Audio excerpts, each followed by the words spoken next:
7h46 comme chaque matin, Sud Radio vous explique. Moins de charges, moins de normes. Ce que réclame notamment la coordination rurale, très mobilisée sur le terrain. Nous sommes avec José Pérez, qui est coprésident de la coordination rurale dans le Lot-et-Garonne, reçu hier à la préfecture d'Agen. Bonjour José Pérez. Bonjour. Bon, hier, c'était quand même chaud du côté d'Agen. Hein. Le McDo a été vandalisé. Qu'est-ce qui s'est passé précisément avant de voir vos revendications sur le fond? Oh non, mais le McDo, c'est pas un sujet. Non. Le McDo, c'est rien du tout. Ça a été, voilà, ils ont refusé que les agriculteurs rentrent boire le café. Ouais. Donc voilà, c'est encore un geste de mauvaise, de méconnaissance. C'est un geste mal perçu par les agriculteurs, ouais, qui en ont marre d'être stigmatisés en permanence. Ouais. Là, quand ils sont rentrés, on leur a dit qu'ils ne voulaient absolument pas que les agriculteurs rentrent, qu'ils leur ont dit que c'était privé. Donc, alors que vous rentriez pour prendre un café, on vous a dit non, pas question. Ils rentraient boire un café. Ah oui, alors, on faisait une opération blocage, mais blocage, et ça, ils n'ont pas dû apprécier qu'on bloque à côté. Voilà. Bon, d'accord. Alors sur le fond, José Pérez, vous avez été reçu en préfecture, où il y avait un membre du cabinet de Marc Fesneau, le ministre de l'Agriculture, qui était présent. Qu'est-ce que vous avez demandé? Quelle est pour vous la priorité? Parce qu'on sait, on a vu le catalogue de revendications, qui est quand même très large. Qu'est-ce qui est essentiel pour vous, mon cher José Pérez? Mais aujourd'hui, essentiel pour nous, c'est ce qui est essentiel pour tous les agriculteurs de France et de partout, c'est le revenu. C'est pouvoir s'assurer un revenu. Voilà, aujourd'hui, qui travaille sans savoir ce qu'il va gagner à la fin du mois? Personne. Nous, à un moment donné, on fait 70 heures par semaine.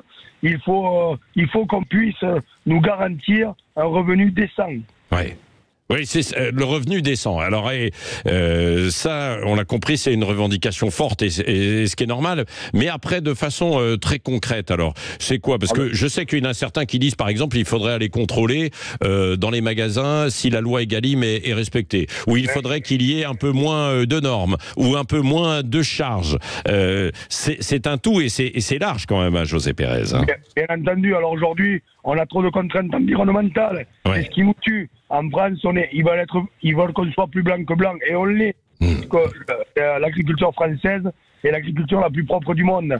Voilà, on a des normes en France qu'on a nulle part ailleurs. Ouais. On nous interdit des produits pour traiter nos plantes en France qui sont autorisés partout en Europe, et à côté de ça, on rentre les produits européens chez nous, et ils sont vendus chez nous, sur nos étals, en concurrence avec les nôtres. Ouais. Voilà, aujourd'hui il y a ça. Oui, il y a ça. Bon, là vous êtes déterminés, vous restez. Qu'est-ce qui se passe du côté d'Agen ce matin? Vous continuez de bloquer, de manifester?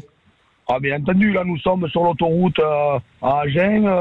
Voilà, bon, nous sommes très nombreux. Hier soir nous étions plus de 500. Ce matin, déjà des tracteurs arrivent dans tous les sens, plus tous les tracteurs d'hier. Voilà, on reprépare des actions coup de poing aujourd'hui, parce que l'État se moque de nous. Nous avons demandé, voilà, nous on n'a rien à faire sur les autoroutes. Nous notre travail il est dans nos champs, dans nos fermes, dans nos propriétés. Ouais. Nous avons demandé à l'État des réponses rapides. Voilà, il est inacceptable qu'on passe des jours et des jours sur les autoroutes, alors qu'ils savent très bien ce qu'ils vont nous annoncer. Il n'y a pas besoin d'attendre demain pour nous dire les choses. Ouais. Bon, on va suivre ça. Merci José Pérez d'avoir été avec nous. Sud Radio, évidemment, qui est fortement mobilisé aussi pour vous faire vivre ce moment qui est très important dans les campagnes. Et puis, c'est l'avenir de l'agriculture française. Et c'est même l'avenir aussi d'une certaine France autour de la souveraineté alimentaire et de ce que l'on veut faire, qui se joue en ce moment. Donc, on va suivre ça. Nous en reparlerons tout à l'heure dans le journal de 8h. On va faire une petite pause dans un instant avec un certain Guy Carlier. Il est 7h51.